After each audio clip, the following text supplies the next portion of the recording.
जो एक्चुअल में बदल रहा है। और बस यहीं पर आइंस्टाइन की स्पेशल थियरी ऑफ रिलेटिविटी ने जन्म लिया, जिसके अनुसार जितना तेजी से हम स्पेस में ट्रैवल करेंगे उतना ही टाइम हमारे लिए स्लो होते जाएगा। और एक पॉइंट ऐसा आएगा कि हमारी स्पीड इतनी तेज हो जाएगी कि तब हमारे लिए टाइम पूरी तरीके से ही स्टॉप हो जाएगा। यानी कि कुल मिलाकर आइंस्टाइन के इस थॉट एक्सपेरिमेंट ने यह प्रूव कर दिया कि टाइम एक रिलेटिव कॉन्सेप्ट है जो अलग अलग फ्रेम ऑफ रेफरेंस में अलग तरीके से काम करता है। पर there was a twist.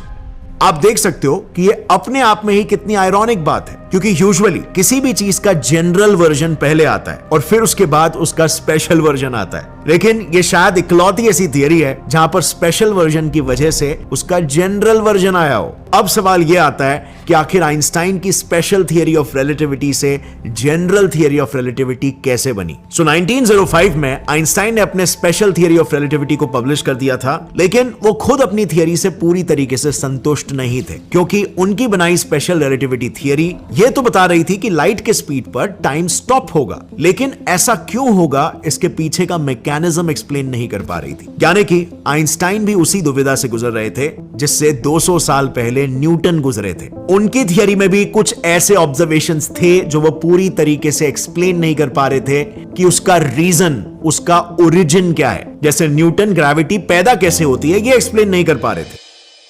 Well, आज हम जानते हैं कि दोनों भी चीजों के क्यों का जवाब है स्पेस टाइम फैब्रिक का कर्वेचर। बट उस वक्त आइंस्टाइन और न्यूटन दोनों इस बात से अनजान थे और इसीलिए बहुत ही जल्द न्यूटन की ग्रेविटी और आइंस्टाइन की स्पेशल रिलेटिविटी मर्ज होने वाली थी। बस सिर्फ आइंस्टाइन को यह बात समझने के लिए 10 साल लगने वाले थे। दरअसल आइंस्टाइन ने अपने आप से सवाल किया, सपोज आप एक खाली रास्ते पर चल रहे हो, तब आपकी स्पीड कब कम होगी? ऑब्वियसली जब आपके सामने गड्ढे या कोई प्रकार का रेजिस्टेंस होगा। सो व्हाट इफ टाइम भी एक मीडियम से ट्रैवल करता है जो उसकी रफ्तार को अफेक्ट करता हो? और बस फिर इसी को एक्सप्लेन करने के लिए आइंस्टाइन ने एक स्पेस टाइम फैब्रिक नाम के हाइपोथेटिकल मीडियम को इमेजिन किया, जिसकी बनावट समय को फास्ट और स्लो करने की काबिलियत रखती थी। इससे इमीडिएटली 2 प्रॉब्लम सॉल्व हुए। पहला ये कि न्यूटन की थियरी में मास और ग्रेविटी के बीच का क्या संबंध है, वो जो प्रॉब्लम खड़ी हो गई थी वो सॉल्व हो गई। और सेकेंडली लाइट को कांस्टेंट रखते हुए समय क्यों स्लो होगा, उसका भी जवाब मिल गया। बेसिकली उन्होंने सोचा कि प्लैनेट्स, ब्लैक होल्स और मून जैसे सभी सेलेस्टियल ऑब्जेक्ट्स जिनका भी कॉन्सेंट्रेटेड मास है वो सभी स्पेस टाइम फैब्रिक में गड्ढे क्रिएट करते हैं। और जब कोई ऑब्जेक्ट इस गड्ढे में गिरेगा तब हमें ऐसा लगेगा कि एक्चुअली वो ऑब्जेक्ट दूसरे मैसिव ऑब्जेक्ट की तरफ अट्रैक्ट हो रहे हैं। मींस इस विजुअलाइजेशन से आइंस्टाइन ने यह जवाब दे दिया कि ग्रेविटी ऑब्जेक्ट्स को अट्रैक्ट क्यों और कैसे करती है। इसी के साथ इस गड्ढे वाले कर्व्ड स्पेस टाइम फैब्रिक से जब कोई तेज चीज जैसे कि लाइट ट्रैवल करती है तब उसे फ्लैट स्पेस टाइम के मुकाबले ज्यादा लंबा डिस्टेंस ट्रैवल करना होगा। और क्योंकि लाइट की स्पीड कांस्टेंट है और इसीलिए इस कर्व्ड स्पेस टाइम से गुजरते वक्त लाइट के लिए टाइम स्लो हो जाएगा। सो आप देख सकते हो कैसे एक सिंपल से थॉट की मदद से आइंस्टाइन ने अपनी स्पेशल थियरी ऑफ रिलेटिविटी और न्यूटन की ग्रेविटी इन दोनों के मैकेनिज्म को आसानी से एक्सप्लेन कर दिया। अब जरूरत थी इन सभी कड़ियों को एक साथ जोड़कर इस थियरी को एक्सपेरिमेंटली वेरीफाई करने की। इसके लिए साल 1915 में आइंस्टाइन ने अपनी जनरल थियरी ऑफ रिलेटिविटी का पेपर पब्लिश किया, जिसमें उन्होंने ग्रेविटी,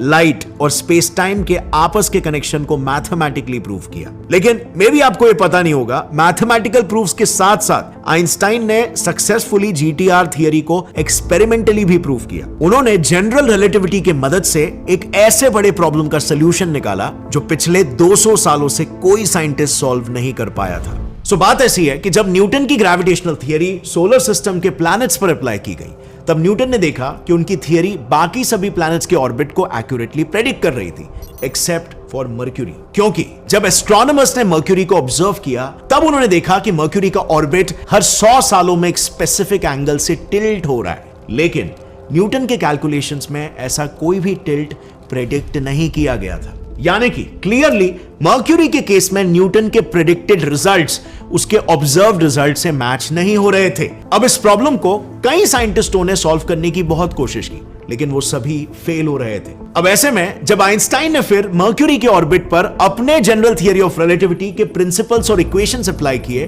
तब उनके रिजल्ट्स ऑब्जर्व्ड रिजल्ट से हूबहू मैच हुए। और इसीलिए आइंस्टाइन ने इसे एक एक्सपेरिमेंटल प्रूफ के तौर पर इस्तेमाल किया और अपने पेपर को पब्लिश किया। इनफैक्ट पेपर पब्लिश होने के 4 साल बाद 1919 में ब्रिटिश फिजिसिस्ट आर्थर एडिंगटन ने जनरल थियरी ऑफ रिलेटिविटी के दूसरे फिनोमेनन यानी ग्रेविटी की वजह से लाइट का बेंड होना, इसे भी एक्सपेरिमेंटली प्रूव करके दिखाया, जिसमें उन्होंने पता लगाया कि सन के पीछे जो स्टार्स है वो जहां पर एक्चुअली है वहां पर हमें दिखते ही नहीं है, वो उससे कुछ डिग्रीज दूर नजर आते हैं। यानी कि सन की ग्रेविटी की वजह से उन स्टार्स की लाइट हम तक बेंड होकर पहुंच रही है। और यही वो पॉइंट था जब पूरी दुनिया ने आइंस्टाइन की जनरल थियरी ऑफ रिलेटिविटी को सही मानते हुए उनकी थियरी को एक लैंडमार्क थियरी के तौर पर कंसिडर कर दिया। और ग्रेविटी के इस यूनिक एक्सप्लेनेशन ने आइंस्टाइन को एक जीनियस के तौर पर एस्टैब्लिश कर दिया। अब अगर आपने इस कहानी को ध्यान से सुना होगा तो आपको समझा होगा कि कहीं पर भी हमने ऐसा नहीं कहा कि न्यूटन की थियरी ऑफ ग्रेविटी पूरी तरीके से गलत थी। इनफैक्ट आइंस्टाइन खुद भी ये नहीं मानते थे।